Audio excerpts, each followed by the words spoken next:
Mas Bateño, Group of Professionals Incorporated Talk Show. Talakayan para sa bayan.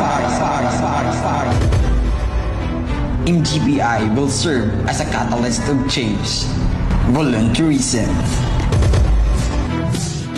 integrity, and service. Gani sa nakita tamo, sa napulo niyo na X, adi na nakawalo na lang ang X, may doon na kamo na nabawas, sana dire-diretso na na. Ipaabot niyo po sa amon, kaya ato sinda po kawon, ato sinda kalamiton. Kung ano na nangyayari sa aton mga opisina, lalo na itong mga nag-resibisan sweldo sa gobyerno na wala lugod sinda sing ginahimo. So dapat pagbulig sinda. Kung ano ang tawagdan sa Masbate. Mga pumuluyo sa Masbate, magkakang sing ginasabi ka na advice, solusyon. Para siya na, ang Masbate. O mga munisipyo, dili sa probinsya sa Masbate, tunatan sa Masbate, pwede magkagawa sa sarili na standby power. Standby power. No. Dili ang mga investors magasabi sin, oh, brown out na naman. Ang mga tao, brown out na naman.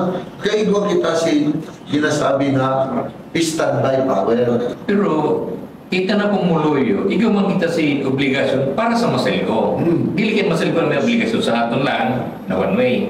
Ikaw man kita sa obligasyon para sa maselgo na minsan nakakalimutan man naton. Oo, siya. Okay, tama na. Kaya, hakaputo natin mga taga-masil ko na naman na may ibubuli pa sa pumuluyo para sa iyo, para mas mapadali ang iyong trabaho. Hindi man one way, dapat ikaw man kinasento talaga sa obligasyon. Kaya ikaw man gayon, problema, ang mga miyembro man sa nilatong cooperative, kita ng mga consumers, mga matugas mananulo, pareho gani siya ng damong pilterage na ginasapay, dahil ano sa kaya gusto man ninda itong libre kag masayon. Nadilin daram na mas damo sindasin napiperwisyo na mga negosyo kag mga tao na nagagamit sa kuryente. So, kaya kita na mga ilang konsumidores, ipaaral ta sa aton kaulo tayo yung paghimuha para magandang dalagan sa kuryente kita. Kapag dili man ipaabot naton sa masilko ang mga naghihiling posisyon at siya na bagay para maaksyonan. Kaya kung dili tayo na maulong, kita mismo tanan, apektado. Pero may nabati ka na ko rin istorya. Ang mata, mato rin taga-masil ko, please listen. Ikaw daw ka mo nida sa mga elektrisyan na ang panagakabisan illegal. Sambot mo to din na dili pinara, basta may nabati lang ako. Pero dili pa na isang kundi na naghaling istorya. Okay, so gusto sabihin, marites na. Igwa siya nagahimo daw. Daw. So gusto sabihin, fake news sila kay wala pa man kita sing ginasabi ka na ebidensya. So, ano isang possibility? May posibilidad na ang nagahiri mo siya na ang mga taga-dida man lang. So, aton buligan ko mga pumuluyo sa Masbate na makali na sinda na mga nagahiri mo siya na naanay ang sa aton magkaigwa kita sin serbisyo publiko na maayo nasisira dahil siya natin mga kung nila mismo sa sulod sa pasinto. So iwasan po natin nila, no? Para siya na ng mga kaurong sa masilko na naghihimo sila ng mga amo palugod ang gatod sa na paghimo sa dili maayo. So management, please check kung matuod man kadina o dili.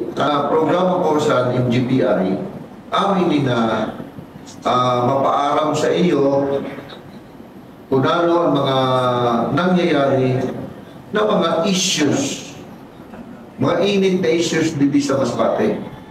Manunungod sa pag-hatag sa mga serbisyo publiko sa aton mga private or government institutions.